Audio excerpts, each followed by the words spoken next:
Pour rester dans les médias alternatifs, Donald Trump a obtenu beaucoup de succès en participant à des podcasts controversés à la Joe Rogan et ça semble inciter nos politiciens à participer aussi à des balados. Et je ne parle pas d'Olivier Niquette en jaquette, disponible tous les jours sur audio pour les leftos.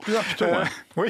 Non, Paul Saint-Pierre Plamondon est allé au balado de l'humoriste anglo-montréalais Pantelis. Une discussion assez longue et intéressante, mais comme vous savez, parler longtemps, ça vient avec des risques. Je viens ici, je suis prêt à payer le prix. Là. Il y a quelqu'un, garanti, qui va prendre un extrait de ce podcast-là, qui va le déformer un peu puis qui va dire c'est épouvantable ce que Plamondon a dit. C'est sûr que c'est ça. Coucou! Premier extrait hors contexte. Est-ce qu'on accepte la désinformation idéologique ou est-ce qu'on revient à l'exigence de la rigueur et de la vérité? Et si, évidemment, on rejette la vérité comme concept, si on est totalement dans le relativisme moral et on dit que ce soit vrai ou non, c'est pas important. L'important, c'est l'idéologie. On est cuit comme société. Bon, je vous l'avais dit qu'il disait des choses intéressantes quand même. La seule affaire, c'est qu'il a aussi parlé de son nouveau dada, le wokisme. Il a donné un exemple des dérives possibles avec cette histoire de l'université Evergreen, source à l'appui. Il y a un documentaire sur YouTube sur l'université de Washington. Et il est excellent, ce documentaire-là. Alors, ça s'appelle Evergreen et les dérives du progressisme. Allez voir ça parce que c'est les premiers balbutiements du mouvement dans son modus operandi. On est en 2017-2018, puis on voit que c'est l'intimidation qui permet l'installation d'une seule idéologie sans contradiction.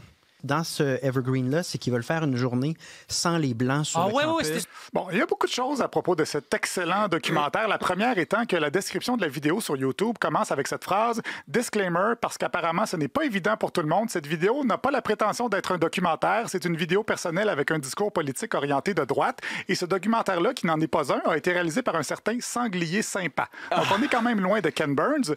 Quand vous googlez d'ailleurs Sanglier Sympa, vous tombez sur un article du magazine Salon intitulé Sanglier Sympa, la face un peu trop cool et présentable de l'alt-right français. Et on nous explique là-dedans qu'il est une sorte de troll anti-féministe conspi.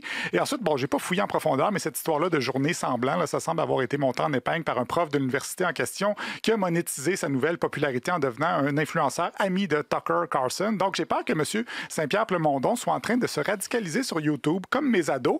C'est sûr qu'il y a des dérives, là, mais comme un grand sage l'a déjà dit, si on ne revient pas à l'exigence de la rigueur et de la vérité, on est cuit. Par contre, il est aussi allé au balado de Yann et Frank, les Beavis and Butthead de notre droite du terroir. Oui.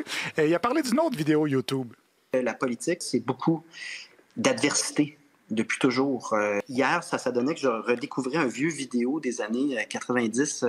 Billy Joel, We Didn't Start the Fire. Je ne sais pas si ça vous dit de quoi. We Didn't Start the Fire. Go, vas-y. Vous voyez les extraits hors contexte, ça peut donner aussi le goût de danser.